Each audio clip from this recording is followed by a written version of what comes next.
බුද්ධානුස්සති භාවනාව පිළිබඳව. අවසරයි පින්වත් ස්වාමීන් වහන්සේ. බුද්ධානුස්සතිය පිළිබඳ කතා බහ කරන්නට මත්තෙන් අනුස්සතිය කියලා කියන්නේ මොන වගේ කාරණයකටද? නමෝ බුද්ධාය. ඇත්තටම අපි බුද්ධානුස්සති භාවනාව ගැන දැනගන්න ප්‍රථමයෙන් අපි ඉගෙන ගන්න ඕනේ මේ අනුස්සති කියලා කියන්නේ මොකක්ද කියලා. අනුස්සති භාවනාවක් වශයෙන් අපිට බුදුරජාණන් වහන්සේ දේශනා කළා ශ්‍රාවකයෝ පුරුදු කළ යුතු දෙයක් කියලා. එතකොට මුල් ප්‍රථමයෙන්ම අනුස්සති භාවනා කොපමණ තියෙනවද කියලා අපි දැනගන්න ඕනේ. භාග්‍යවතුන් වහන්සේ ප්‍රධාන වශයෙන් අනුස්සති භාවනා 10ක් ගැන පෙන්වා දීලා තියෙනවා. පළවෙනි භාවනාව තමයි බුද්ධානුස්සති භාවනාව. ඊට පස්සේ ධම්මානුස්සති භාවනාව, ඒ කියන්නේ ධර්මයේ මෙනෙහි කිරීම, කියන්නේ ධර්මයේ ස්වාක්ඛාත සම්දිට්ඨිකයි කියන ඒ ධර්මයේ අරමුණු කරගෙන ඒ ධර්මයේ ගුණ නැවත නැවත සිහි කිරීම කියන කරුණ මුල් කරගෙන උපදව ගන්න සිහියක්. ඒතර මේ නැවත නැවත මෙනෙහි කිරීම තමයි අපි අනුස්සති කියලා කියන්නේ. ඒතර යම් කෙනෙක් මේ ධර්මයේ මේ ආකාරයෙන් මෙනෙහි කරලා එයාට පුළුවන්කම තියෙන චිත්ත සමාධිය උපදව ගන්න. එතකොට ප්‍රථමයක බුද්ධානුස්සතිය, ධම්මානුස්සති භාවනාව තියෙනවා. ඒ වගේම තමයි සංඝ ගුණ සිහිපත් කිරීම, සංඝානුස්සතිය කියලා අපි කියනවා. ඒ වගේම තමයි තමන්ගේ පාරිශුද්ධිය මෙනෙහි කිරීම. ඒ කියන්නේ කය වචනේ පිරිසිදුකම. ඒකට කියනවා සීලය. ඒකට කියනවා සීලානුස්සතිය. බුදුරජාණන් වහන්සේගේ ශ්‍රාවකෙක් තමන්ගේ සීලය මෙනෙහි කළ යුතුයි. එතකොටත් එයාගේ සිත පිරිසිදු වෙන්න පටන් ගන්නවා. චිත්ත ඒකාග්‍රතාවය උපදින. ඒකට කියනවා සීලානුස්සතිය කියලා. ඒ වගේම තමයි තමන්ගේ ත්‍යාගය කියන දේ, ත්‍යාග ගුණයත් ඔහු මෙනෙහි කරන්න ඕනේ. ඒකට කියනවා අපි ඡාගානුස්සතිය කියලා. ඒ වගේම තමයි තමන්ගේ ජීවිතයේ අභ්‍යන්තරයේ ශ්‍රද්ධාව, සීලය, දහම් දැනුම, ත්‍යාගය, ප්‍රඥාව කියන මේ සීක ධර්මයන් බුදුරජාණන් වහන්සේගේ අවවාදයේ තුල පිහිටලා තෙරුවන් සරණේ පිහිටපු ශ්‍රාවකෙක් මේ ගුණයන් තමන්ගේ ජීවිතය තුල ක්‍රමානුකූලව දියුණු කරනවා. ඒතකොට තෙරුවන් සරණ ගිය ශ්‍රාවකෙක් හැබෑවටම බුදුරජාණන් වහන්සේගේ අවබෝධය පිළිගත් ශ්‍රාවකෙක් මේ ගුණ තමන්ගේ චිත්තාභ්‍යන්තරේ දියුණු කරනවා. එතකොට ඔහු තමන්ගේ ජීවිතයේ මේ ශ්‍රද්ධාව, සීලය, දහම් දැනුම, ත්‍යාගය, ප්‍රඥාව කියන ධර්මතා මෙනෙහි කරද්දී ඔහුට සිහිපත් වෙනවා දෙවියන් සාක්ෂි කොට ඔහුට කල්පනා වෙනවා දෙවියන් දේවත්වයට පත් උනි මනුස්ස ලෝකෙදී මේ ශ්‍රද්ධා, සීල, සුත, ඡාග, ප්‍රඥා කියන සීක ධර්මයන් දියුණු කරගෙන. එහෙනම් ඔහුටත් සිහිපත් වෙනවා එහෙමනම් මා තුලත් මේ ධර්මයන් තියෙනවා නේද කියලා ඔහු සිහිපත් කරනවා. ඒතර මේ ආකාරයෙන් ඒ ಗುಣ සිහිපත් කරමින් දෙවියන් බවට පත්වෙන්න හේතුවක් උනේ මේ ಗುಣ නිධානයන් කියලා ඔහු සිහිපත් කරනවා. ඒතර මේක අනිත් අයට කරන්න පුළුවන් කමක් නැහැ. මේ ಗುಣ තියෙන කෙනෙකුට පමණයි කරන්න පුළුවන්. ඒතර මේ ආකාරයෙන් මෙනෙහි කරද්දිත් ඔහුගේ සිත ඒකාග්‍රතාවයකටපත් වෙනවා. චිත්ත සමාධිය උපදව ගන්න පුළුවන්. ඒකට කියනවා අපි දේවතානුස්සතිය කියලා. ඒ වගේම තමයි කායගත සතිය කියලා තියෙනවා. කායගත සතිය කියලා කියන්නේ මේ කය යථාර්ථයේ නුවණින් විමසීමයි.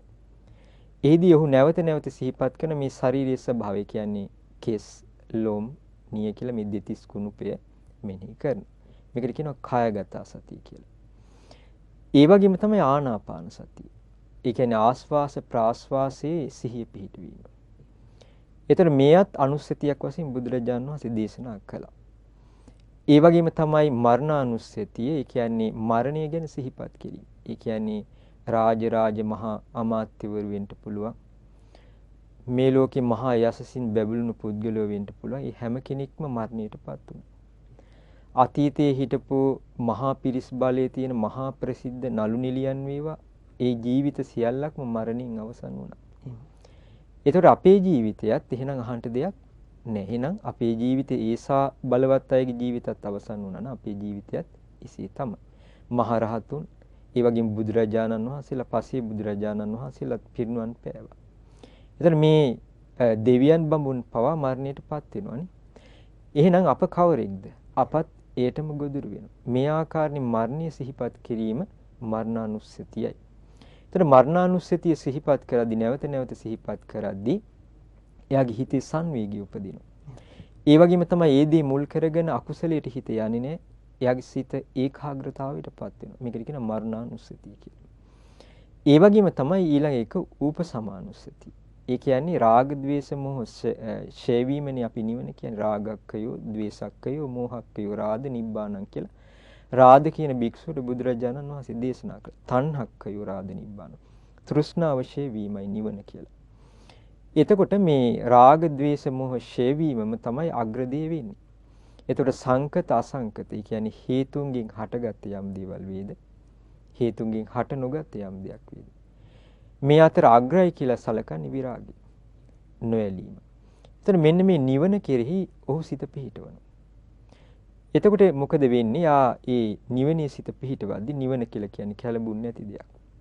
රාග ద్వේෂ මෝහ බැහැර කරපු දෙයක්. තෘෂ්ණාව ශේ කරපු දෙයක්. ඒ වගේම තමයි රූප, ශබ්ද, ගන්ධ, රස, පහස කෙරෙහි ලෝකයේ සත්වයන්ගේ පිපාසයක් තිබෙනවා. එයා කොච්චර රූප දැක්කත් ඒ රූප දැකීම කියන කාරණේ එතනින් අවසන් වෙන්නේ. ආසාව කියන එක සංසිඳලා යන්නේ. කොච්චර මිහිරි ශබ්ද ඇසුවත් නැවත නැවත ශබ්ද අසන්න හිතෙන ඒක පිපාසයක්. දැන් අපිට තිබහක් ආවොත් වතුර බොනවා. පිපාසෙ නිවෙනවා. නමුත් අහපව මොකද වෙන්නේ? අහපව පිපාසය ඇති වෙනවා. අපි වතුර බොන එක නවත්තන්නේ නැහැ නේ මැරෙනකම්. නේද? අන්න ඒ වගේ තමයි මේ ලෝකේ සත්වෙක් නාහිට දැනෙන ගඳ සුවඳ නැවත නැවත ආග්‍රහණය කරන්න කැමති. මිහිරි රස නැවත නැවත ලබන්න කැමති. මිහිරි පහසක් නැවත නැවත ලබන්න කැමති. මේ පිපාසය සංසිඳෙන්නේ නැහැ. නමුත් මේ නිවනටපත් වෙච්ච කෙනෙකුගේ ජීවිතය තුළ මේකෙහි තියෙන ආසාව නිරුද්ධ වෙලා තියෙනවා. ඒ පිපාසය සංසිඳලා තියෙනවා. එතකොට මේ සංසිඳීමයි ඒ ශ්‍රාවකයා මෙනෙහි කරන්නේ. එතකොට මොකද වෙන්නේ? හිත සාන්ත වෙනවා. සංසිඳෙනවා. ප්‍රසන්න වෙනවා. උපේක්ෂාවටපත් වෙනවා. ඒ වගේම එවන් පුද්ගලයෙක් ඇසුරු කරන කෙනෙකුටත් ඔහු ගැන ප්‍රියමනාප බවක් ඇති වෙනවා. ඔහුගේ වචන පවා ඊටාම සාන්තයි ප්‍රියමනාප ස්වරූපයකටපත් වෙනවා. මේකට කියන උපසමානුස්සතිය කියලා. ඒතර මෙන්න මේ ධර්මතා මේවට කියන අනුස්සති කියලා. ඒකට අනුස්සති තියෙනවා 10ක්. ඒතර අනුස්සතියක් කියලා කියන්නේ මොකක්ද කියලා ඇහුවා. ඒකට අපි මුලින්ම ඉගෙන ගත්තේ මේ අනුස්සති වර්ග කීයක් තියෙනවද කියන එක. ඒතර අනුස්සතිය කියලා කියන්නේ දැන් යම් කෙනෙක් ඒ බුදුරජාණන් වහන්සේ ගුණ වෙන්න පුළුවන්, දහම් ගුණ, සංඝ ගුණ වෙන්න පුළුවන්. ඒ බුදු ගුණ අරමුණු කරගෙන ඒ බුදු ගුණ නැවත නැවත අනුස්සරණය කරන සිහිපත් කරන.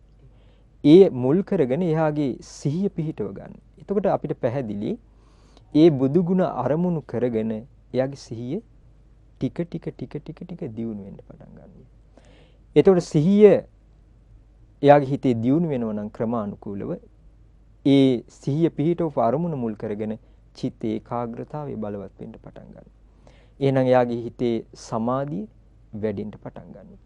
ඊළඟට බුදුරජාණන් වහන්සේ දේශනා කළ දෙයක් තමයි ditta ධම්ම වේදින සුඛ විහරණය පිණිස මේ බුද්ධානුස්සති, ධම්මානුස්සති, සංඝානුස්සති, සීලානුස්සති ආදී මේ අනුස්සතීන් ශ්‍රාවකෙක් පුරුදු කළ යුතුයි කියලා බුදුරජාණන් වහන්සේ විතක මහානාම ශාක්‍යයට පව අවවාද කළා. දැන් ඒකෙදී අපි ගත්තොත් එහෙම මෙන්න මේ කාරණේ අපි සිහිපත් කරගත යුතුයි. ඒ තමයි දැන් ඒ කාලයේදී ලස්සන උපමාවක් මේක පරණ ග්‍රන්ථයක සඳහන් වෙන. ඒක අපිට මේ බොහොම වටිනා දෙයක් නිසා මම සිහිපත් කරන්නට කැමතියි. දැන් අපි ගත්තොත් කුළු හරක් ඉන්නෝනේ.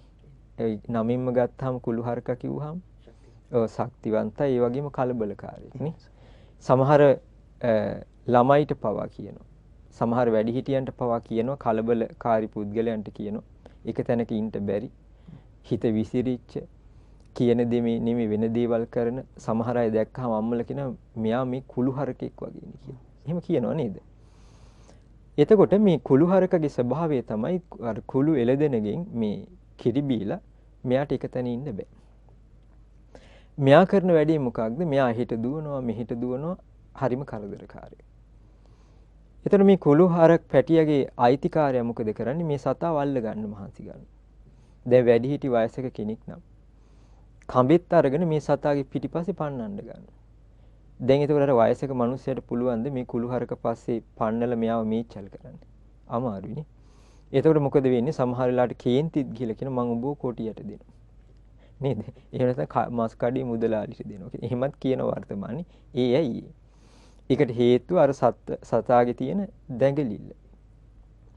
පස්සේ මේ මිනිස්සයා මොකද කරන්නේ? මේ සතාව කොහොම හරි කඹින් ගැට ගහ ගන්නවා. කඹින් ගැට ගහලා ඉවර වෙලා මේ සතාව ඇදගෙන එනවා. මේ සතාව කඹින් ගැට ගහලා ඇදගෙන ඇවිල්ලා ඉවර වෙලා හොඳ හයිය තත්තියේ තියෙන මේ කණුවක ගැට ගහනවා කියන. දැන් එතකොට පුළුවන්ද මේ කුළු හරකට දැන් එහෙට මෙහෙට යන්න පුළුවන්ද? බෑ. අර කණුව වටේ තමයි කැරකෙන්නේ. කණුව ගාවෙම තමයි ඉන්නේ. මෙයා මොකද වෙන්නේ? ටික ටික කාලයක් යද්දී මේකට හුරු වෙනවා. අන්න ඒ වගේ තමයි කුළු හරකට උපමා කරේ මේ හිතට. එතකොට දැන් අර කඹින් අරව ඇදගෙන ඇවිල්ලා අර කණුවේ ගැට ගන්නවනේ. එතකොට අර සතාවේ කඹින් ඇදගෙන ඉනවට කියනවනේ කඹින්නේ ගැට ගහලා තියෙන්නේ. අන්න ඒ වගේ තමයි අපේ සිහිය. එතකොට අපේ සිත යම් අරමුණක පිහිටවනවා. දැන් අර ටැඹේනේ කණුවේනේ ගැට ගැහුවේ අර සතාව නේද? ඒ වගේ අපි බුදු ගුණ හෝ එහෙම නැත්නම් අනුස්සතිවල අර ආනාපාන සතිය ආදී දේ වෙන්න පුළුවන්.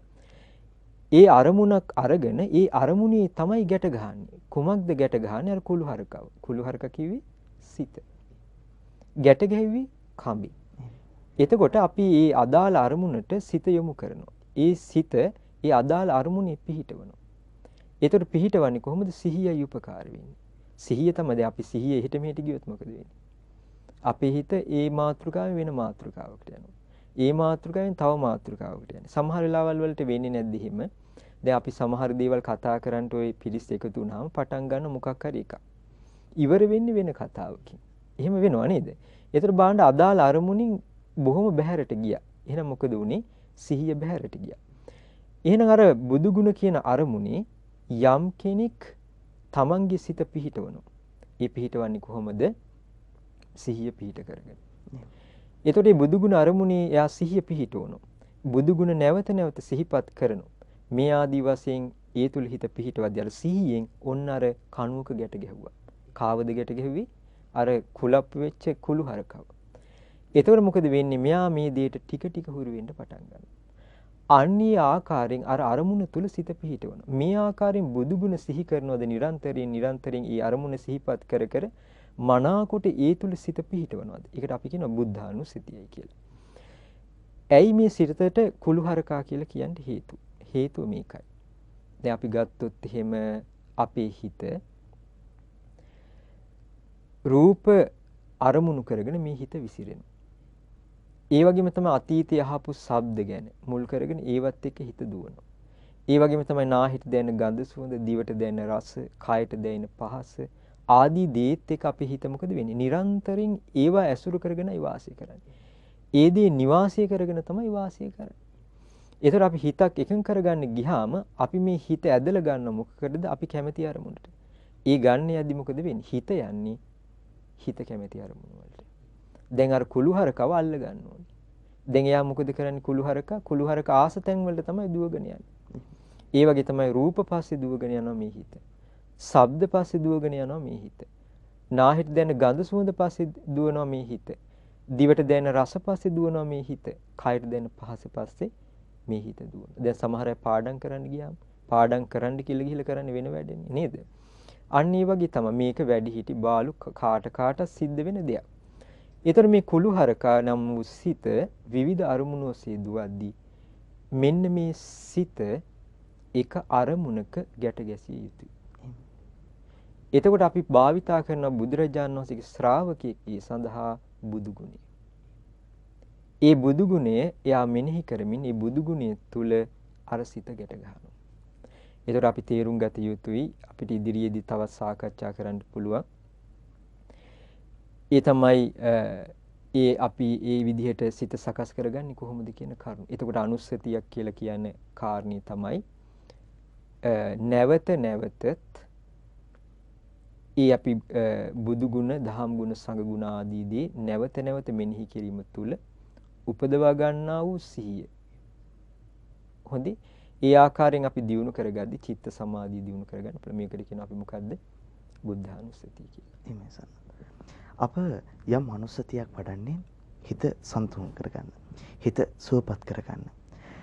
අවසරයි පින්වත් ස්වාමීන් වහන්සේ, දැන් මේ වැඩසටහන් සිදු කරද්දී අපත් සමග සම්බන්ධ වෙන පින්වතුන් බොහෝ වෙලාවට ඉදිරිපත් කරන ප්‍රශ්නයක් මට පින්වත් ස්වාමීන් වහන්සේට ඉදිරිපත් කරන්න හිතුණා.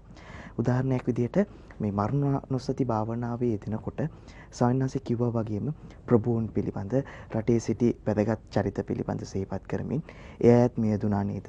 ඒ වගේම මටත් මේ කාරණාව වෙන්න පුළුවන් කියලා සිහිපත් කරනවා. සමහරක් වෙලාවට ස්වාමීන් වහන්සේ මෙතනින් හිත නවතින්නේ නැල්ලු.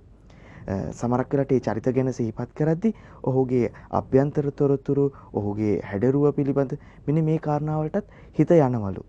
ස්වාමීන් වහන්සේ මෙහෙම වෙන්න පුළුවන්ද? ඔව් මෙහිමයි. දැන් අපි එයා දක්ෂ වෙන්නේ දැන් අපි කියමුකෝ හිත කියලා කියන්නේ මං කිව්ව කුළු හරකෙක් කියලා. එහෙම. මොන හරි දෙයකට හිත යොමු කරාම සිත අයාලේ යනවා. එතකොට තමන් තමයි රතාචාර්යවරයෙක් වගේ තමන්ගේ සිත පාලනය කරගන්න දක්ෂ වෙන්න ඕනේ. දැන් රතාචාර්යවරයෙක් නැතුව අස්වෙක් ඔන්න ගැට ගහලා තියෙනවා කියමුකෝ කරත් එක. එහෙම නැත්නම් ගවයෙක් වෙන්න පුළුවන් කියලා කියමුකෝ. එතකොට මොකද වෙන්නේ මේ රතාචාර්යවරයා හරියට මේ අස්වැව පාලනය කරේ නැත්නම් මෙයා හැම පාරකම දුවන්නේ නැද්ද? එහෙම හිට දුවන්න පටන් ගන්නවා. ඒතර රතාචාර්යවරයා කරන්නේ මොකද? මනාකොට අර මාවතේ ඔස්සේ අර අස්වැව මෙහෙවනවා. කෙවිතත් අතේ තියාගෙන මනාකොට මෙහෙවනවා. ඒතර සමහර කෙනෙක් මරණානුස්සතිය වඩන්ට ගිහිල්ලා අර වගේ දේවල් මෙනෙහි කර ඉන්නවනම් ඒක ඒ ඔස්සේ සිතේ එක්තරා ආකාරයක විසිරීමක්. ඒතර අපි දක්ෂ වෙන්න ඕනේ ඒකෙන් මතු කරගන්න ඕනේ කාරණේ මොකක්ද කියලා තේරුම් ගත යුතුයි. තේරුණා නේද? දැන් අපි හිතමුකෝ අපි අසනීපෙට අදාළ බෙහෙත තමයි බෙහෙත් ඖෂධ තෝරගෙන ඒ බෙහෙත් ඖෂධ වලින් අවශ්‍ය ටික අරගෙන තම්බලා අදාළ සාරය අරගෙනයි දෙන්නේ. බෙහෙත් කියලා හැම එකම දෙන්නේ නැහැ. තේරුණා නේද? ඒ වගේ තමයි අපි දක්ෂ වෙන්නට ඕනේ. ඒ මරණානුස්සතිය ආදී භාවනාවක් කරද්දී පවා තමන්ගේ හිත ක්‍රමානුකූලව අදාළ අරමුණේ පිළිවෙලකට පවත්ව ගන්නට. ඒතකොට ඒක අර මුලදී ඇති වෙන්න පුළුවන් ওই ප්‍රශ්න. නමුත් ඒක ටික ප්‍රගුණ කරගද්දී තමන්ගේ හිත තමන්ට ක්‍රමානුකූලව හසුරව ගන්න පුළුවන්. ඒ කියන්නේ අදාළ භාවනා අරමුණ තුලම හිත පිහිටව ගන්න පුළුවන්. දැන් කුසල් සහගත අරමුණක් දිගින් දිගට මෙනෙහි කිරීම කියන කාරණේ අකුසලයක් නෙමෙයි. ඒ තුලත් හිතේ ඒකාග්‍රතාවයක් උපදිනවා යම් ආකාරයක. නමුත් බහුල වශයෙන් විතර්ක බොහෝසේ උපදවද්දී අර ඒකාග්‍රතාවයට යම් ආකාරයේ බලපෑම් වෙනවා. ඒ කියන්නේ අපි හිත හොඳටම සමාධිමත් කරලා හොඳටම දියුණු කරගද්දී ඒ ස්වභාවය බලපෑමක් වෙනවා. මොකද සමාධිය කියලා කියන්නේ සම්පූර්ණ ඒකාග්‍රතාවයක්නේ. ඒකාග්‍රතාවය මුල් කරගෙන තමයි ධානාංග උපදින්නේ නේ. ඒතකොට අපි දැනගන්න ඕනේ අපි විතර්ක කරන අරමුණේදී ඒ අදාළ දෙයට තමන්ගේ සිත මෙහෙව ගන්න. එතකොට තමන් අර රතාචාර්යවරයා වගේ දක්ෂ වුණොත් එහෙම කරලා තමයි යාව හුරු කරගන්න ඕනේ. දැන් අපි ගත්තොත් කරත් එකට හුරු කරන අස්වෙක් හරි ගවයෙක් හරි ගත්තොත් එකපාර බෑනේ. එයාව ක්‍රමානුකූලව තමයි චුට්ටු හුරු කරන්නේ නේද? ඊට පස්සේ ඒකට කොච්චර කාලයක් ගත වෙයිද කියන එක නම් දන්නේ නැහැ. ඒ රතාචාර්යවරයාගේ දක්ෂතාවය මත තමයි ඒක තීරණය වෙන්නේ නේද? අන්න ඒ වගේ තමයි ඒ සතෙක් එහෙම කරන එක එච්චර අමාරු නෑ. සිත ගැන කවර කතාවද? ඒතර සිත ගැන අපි තේරුම් අරගෙන ඉඳීම තමයි වාසිය. සිතේ ස්වභාවය. ඉතින් ඒ හින්දානේ අපි සිත එකඟ කරන්නේ. මේ අනුස්සති වල තියෙන විශේෂත්වය තමයි ඒතර මේ අනුස්සති පුරුදු කරගෙන ඉන්න කෙනෙකුට හරිම වාසියක් තියෙනවා මේ දේවල් ඔස්සේ ඉක්මනට හිත එකඟ කරගන්න. මේ දේවල් වල ලොකු මේ වාසියක් ඒ වගේම තමයි ලොකු අර්ථයක් තියෙනවා. ඒක නිසා අපි අතනදී අර අහපු ප්‍රශ්නෙට දෙන්න ඕනේ පිළිතුර තමයි සිත හසුරව ගන්න තමන් දක්ෂ වෙන්න ඕනේ. හරියට රතාචාර්යවරයා වගේ. සානස දැන් සානසෙ පැහැදිලි කරා වගේම මේ කාරණාව සිද්ධ වෙන්නේ ආරම්භයේදී. මේ සිත සුවපත් කරගන්න සංසුන් කරගන්න ආරම්භයක් ගැනීම තමයි අපහසු වන්නේ. ඒ කෙනෙක් ආරම්භයක් ගත යුත්තේ කොයි විදිහකටද? ඔව් මෙහෙම හිතමු.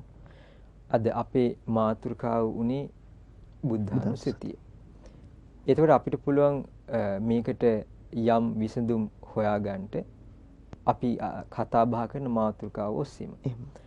ඇත්තටම දැන් ශාස්ත්‍රුන් වහන්සේ මෙනෙහි කිරීම කියන කාරණේ ඒ වගේම තමයි බුදුරජාණන් වහන්සේ මෙනෙහි කිරීම කියන කාරණේ ඔස්සේ අපිට අවස්ථාවක් තියෙනවා ක්‍රමානුකූලව මේ හිත සකස් කරගන්න. මොකද මේ ලෝකේ බුදුරජාණන් වහන්සේ සරණ ගිය ශ්‍රාවකයන්ට බුදුරජාණන් වහන්සේ මෙනෙහි කිරීම කියලා කියන්නේ සතුටක්. ඒ වගේම තමයි ඒ කාරණේ යාගේ ජීවිතේ ප්‍රමුදිත බවට හේතුවක් වෙනවා. දැන් ඔබම කල්පනා කරලා බලන්න. සාමාන්‍යයෙන් දුකක් පීඩාවක් ඇති වෙච්ච වෙලාවට පවා සාමාන්‍යයෙන් කෙනෙක් එන්නේ නැද්ද බෝධි පූජාවක් තියන්නේ? ඒ වගේම තමයි එන්නේ නැද්ද ස්වාමින් වහන්සේ නමක් මුණ ගැහෙන්න? පැමිණෙනවා. දුකක් පීඩාවක් ඇති වෙච්ච වෙලාවට එයාට නිරන්තරයෙන් මෙනෙහි වෙන්නේ මොකද්ද? ධර්මයේ මෙනෙහි වෙනවා. ඒ වගේම තමයි දුකක් පීඩාවක් ඇති වෙච්ච වෙලාවට සමහරලාට හිතෙන්නේ නැද්ද මට නම් ගිහි ගෙදර එපා වෙලා තියෙන්නේ. මේ බුදුරජාණන් වහන්සේ කියපු ධර්මය නම් ඒකාන්තයෙන් සත්‍යයි කියනවා. එහෙම කියන්නේ නැද්ද? කියනවා. ඒතර පැහැදිලි ඔහු යම් පිළිසරණක් හොයනවා. ඒකට හේතුව මොකක්ද? දුකකටපත් වෙද්දි තමයි එයාට මේ සංසාරයේ තියෙන භයානකම වඩ වඩාත් හිතට දැනෙන්න පටන් ගන්න. ඒ දේත් එක්ක මේ සංසාරේ කියන කාන්තාරේ අතරමං වෙච්ච කෙනෙකුට තියෙන පිහිට තමයි බුදුරජාණන් වහන්සේ. එතකොට අපිට පුළුවන්කම ලැබුණොත් මේ ශාස්ත්‍රූ බුදුරජාණන් වහන්සේව සිහිපත් කරන්න. එතකොට මේ සිහිපත් කිරීමම පවා ඔහුට ලොකු සහනයක් වෙන්න පුළුවන්. සමහර අයගේ හිතවල ඇති වෙන ගින්දර, දූ දරුවෝ නැති වෙලා විවිධ ප්‍රශ්න ඔස්සේ ඇති වෙන ගින්දර වෙන්නට පුළුවන්. මේ හැම දෙයක් ඔස්සේම අපිට තේරෙන දෙයක් තමයි බුදුරජාණන් වහන්සේගේ බණපදයක් ඇසීම තුළම බුදුරජාණන් වහන්සේ සිහිපත් කිරීම තුළම එයාලගේ ජීවිතවල ලොකු සංසිඳීමක් ඇති වෙනවා. දැන් බලන්න සරල උදාහරණයක් කියන්නම්. ඒ තමයි මේ ඇත්තටම අපි දන්නවා අනාථපිණ්ඩික සිටුතුමා. මේ අනාථපිණ්ඩික කියන සිටුතුමා ව්‍යාපාර කටයුත්තකට පැමිණලා හිටිය රජගහ නුවරට. ඇත්තටම අනාථපිණ්ඩික සිටුතුමා වාසය කළේ සැවතේ. ඒතකොට රජගහ නුවර සිටුතුමාගේ නිවසේ තමයි මේ අනාථපිණ්ඩික සිටුතුමා නිරන්තරයෙන්ම මේ ඒ කටයුතු වලට යදී වාසය කළේ. එක්තරා දවසක මේ රජගහ නුවර සිටුතුමාගේ ගෙදර මේ විශාල පිරිසක් එකතු වෙලා මේ ලොකු වැඩ කටයුතු වලක නිරත වෙනවා. ඊට පස්සේ අහලා තියෙනවා මේ සිටුතුමා මොකක්ද මේකට කාරණේ? මොකක්ද මේකට හේතුව කියලා. එතකොට අර සිටුතුමා කිව්වා දන්නවද මේ බුදුවරයෙක් පහළ වෙලා කිව්වා. එතකොට මේ සුදත්ත කියන සිටුතුමා අහනවා බුදුවරයෙක් පහළ වෙලා කියලා ඇහුවා. මේක හරි පුදුම සහගත කාරණයක් වුණා. පස්සේ නැවත නැවත විමසලා තියෙනවා. එතකොට මේ නිවසේදී බුදුරජාණන් වහන්සේ ගැන කියන්ට ඇති ගුණ. මට හිතන්නේ මේ සිද්ධිය වෙන්න ඇත්තේ යම් ආකාරයක රාත්‍රී කාලයක.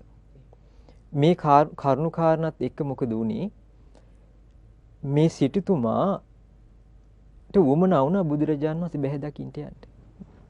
පස්සේ කල්පනා කරන මේක රාත්‍රියේ මේ කාලේ සුදුසු නෑ බුදුරජාණන් වහන්සේ මුණ ගැහෙන්න. දැන් මෙයාගේ හිත දුවන්නේ කුමක් අරඹයාද? බුදුරජාණන් වහන්සේ අරඹයා. මෙයාට භාග්‍යතුන් වහන්සේව සිහිපත් වෙනවා. අර බුදුරජාණන් වහන්සේ ගැන සිහිපත් කරගෙනම තමයි මෙයා මොකද උනේ නින්දට ගියේ. රාත්‍රියේ 3 විටක් ඇහැරුණා කියනවා. 3 වෙනි වර මොකද උනේ? මෙයා ඇහැරලා ඉවර වෙලා උදේ පාන්දර කියලා හිතාගෙන එළියට බහැලා තියෙනවා. මෙහෙම වෙන්න හේතුවක් තියෙනවා. මේක හොඳ කාරණයක් බුදු ගුණ භාවනාව පුරුදු කරන කෙනෙකුට. දැන් බාන්න බුද්ධාලම්බන ප්‍රීතියක් අර සිටුතුමාට ඉපදුනා. ඒ වගේම තමයි චිත්ත ප්‍රීතියක් ඉපදුනා. හිතේ අලසකම නැති වෙලා. හිතේ විසිරීම නැති වෙලා. බුදුරජාණන් වහන්සේව සිහිපත් වෙනවා. හිතේ කම්මැලිකම් නැති වෙලා ගිහලා, නීවරණ නැති වෙලා ගිහලා. අන්න ඒ නිසයි අර ආලෝකයේ ඇති උනේ. දැන් මෙයාට මෙහි පේන්නේ කොහොමද? මේ මහා රාත්‍රියේ කොහොමද යාට පේන්නේ? උදේ පාන්දර වෙලාව. මේ සිටුතුමා මොකද කළේ? මෙයා අර පාරට බැහැලි ඉවර වෙලා දැන් යනවා. බුදුරජාණන් වහන්සේ මුණ ගැහෙන. යන ගමනේදී මේ සොහොන ద్వාරේ ගාවට එද්දි මොකද උනේ? මෙයාට එකපාර හිත ගැස්සුණා. හිත ගැස්සුණ ගමන්ම මොකද උනේ? අර අරමුණින් හිත බැහැරට ගියා. දැන් කලවරයි. බය ඇති වුණා. ලොමු දැහැගත්තා, තැති ගත්තා.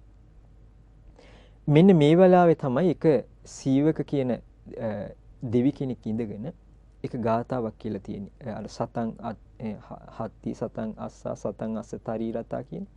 ඒ කියන්නේ ඇත්තු ලක්ෂයක් සරසපු. ඒ වගේම තමයි අස්විය ලක්ෂයක්. ඒ වගේම තමයි අස්ව වෙළඹුන් ලක්ෂයක්. ඒ වගේම රත ලක්ෂයක් ඒ විදිහට සරසලා. ඒ වගේම සියලු ආභරණින් සරසපු කන්‍යාවන් ලක්ෂ ගණනාවක් ලැබෙනවටත් වඩා කෙනෙකුට ඒ තමයි ඊට වඩා බුදුවරියෙක් දකින්ට කියලා හිතාගෙන යම් පියවරක් තියනවාද? ඒ පියවර 16ට බෙදුවොත්, ඒ පියවර සටහන 16කට බෙදුවොත්, ඒ 16න් අර එක කොටසක් කියන කලාවකටවත් අර අච්චර වටින දේවල් වටින්නේ කියලා කිව්වා. එතකොට ශ්‍රේෂ්ඨ වෙන්නේ මොකක්ද? බුදුරජාණන් වහන්සේ බැහැ දකින්ට යෑම කියන්නේ. එතකොට මොකද උනේ? නැවතත් ශාස්ත්‍රුන් වහන්සේ සිහිපත් වුණා. ඒ සිහිපත් වෙද්දි මනාකොට සිත නැවත පිහිටියා. දැන් බලන්න, ඒ බුදු ගුණ අපිට පේනවා ඒ සිටුතුමාගේ සිත තුළ වෙන කිසි දෙයක් මතක් වෙලා නැහැ. සිහිපත් උනේ කාවද? බුදුරජාණන් වහන්සේ ශාස්ත්‍රුන් වහන්සේ මුල් කරගෙන හිත පිහිටලා. එතකොට නීවරණ බැහැර වෙලා තියෙනවා නේද?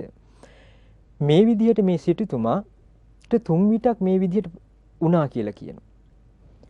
එතකොට මේ 3 විටම මේ විදිහට අර දේ මෙනෙහි කරන් බුදුරජාණන් වහන්සේ මෙනෙහි කරද්දී නැවත ආලෝකී ඉපදුනා කියනවා. බුදුරජාණන් වහන්සේ වැඩ හිටපු තැනට මෙයා මේ සිටුතුමා ගියේ උදේ පාන්දර. යද්දි භාග්‍යතුන් වහන්සේ දුටුවා මොහු වෙනවා. මේ ශාසනේ අග්‍රස්ථානයේ පිහිටන කෙනෙක්. බුදුරජාණන් වහන්සේ සක්මනින් ඉවත් වෙලා උන්වහන්සේ වැඩ ඉඳලා තියෙන ගසක් මුල. බුදුරජාණන් වහන්සේ නමින් ආමන්ත්‍රණය කළා සුදත්ත මෙහි එන්න. එතකොට තමයි මේ සිටුතුමාට හරි පුදුම හිතුණා මේ තමන්ගේ නමින් එහෙම කතා කරද්දී. ඊට පස්සේ මේ සිටුතුමා ඇවිල්ලා බුදුරජාණන් වහන්සේ සිරිපතුල් ස්පර්ශ කළා වන්දනා කළා. ඒ සිරිපතුල් සිම්බ වන්දනා කළා. වන්දනා කරලා මේ සිටුතුමාගේ බාන්න අර පියෙකුගේ වගේ මහත් වූ සෙනෙහසක් ඉපදුනේ. ඇයි ඊයේ දවස පුරාව ඉඳන්ම මහා රාත්‍රී පුරාවටම මේ බුදුරජාණන් වහන්සේ දකින්න ඕනි කියන ආසාව තිබුණේ හිත ඇතුලේ. අහනවා මේ සිටුතුමා ස්වාමීනි භාග්‍යවතුන් වහන්සේ ඊයේ රෑ සුවසේ නිදාගත්තද කියලා ඇහුවා. එතකොට බුදුරජාණන් වහන්සේ මහත් වූ කරුණාවෙන් කියා හිටියේ මේ කාමයන් කෙරෙහි තියෙන ආසාව පිපාසය සංසිඳලව දාපු සිත සිසිල් වෙලා ගිය කෙනෙක් එවන් වූ බ්‍රහ්මණී සිටුතුමනි සුවසේ නිදා ගන්න කියලා. එතකොට අපිට එහෙමනම් පැහැදිලි බලන්න ඒ බුදු ගුණ බුදුවරයෙක් ශාස්ත්‍රුන් වහන්සේ මුල් කරගෙන නේද ඒසා විප්ලවයක් ඒ සිත තුළ සිදු වුණේ නේද? එහෙනම් බුදුරජාණන් වහන්සේ පිරිනුවන් පා වදාළ නමුත් අද පවා අපිට මේ ශාස්ත්‍රුන් වහන්සේ මෙනෙහි කරගෙන අපේ සිත්වල විශාල පෙරලියක් අපේ සිත්වල මහා පිරිසිදුකමක් උපදව ගන්න අවස්ථාවක් තියෙනවා. ඒකට අපිට පිහිට වෙනවා කුමක්ද? අපගේ ශාස්ත්‍රීය බුදුරජාණන් වහන්සේ ගැන දැන ගැනීම. එහෙම පින්නසන්. සුපින්නතුනි, අප අද දිනේදී බුද්ධානුස්සතිය පිළිබඳවයි කතා කරන්නේ. අනුස්සතිය තුළින් අප කිමෙන් බුද්ධානුස්සතිය ඒ වගේම භාග්‍යවතුන් වහන්සේගේ ගුණ පිළිබඳ සිහිපත් කළා. අප විරාමයක් ලබා ගන්නට බලාපොරොත්තු වෙන්නේ. විරාමයෙන් අනතුරුව මේ බුද්ධානුස්සතිය වැඩිමින් ලැබෙන ආනිසංස පිළිබඳ කතාව කරන්නට බලාපොරොත්තු වෙනවා. අප දැන් ප්‍රධාන පාලක මැදිරිය සමගින් සම්බන්ධ වෙනවා.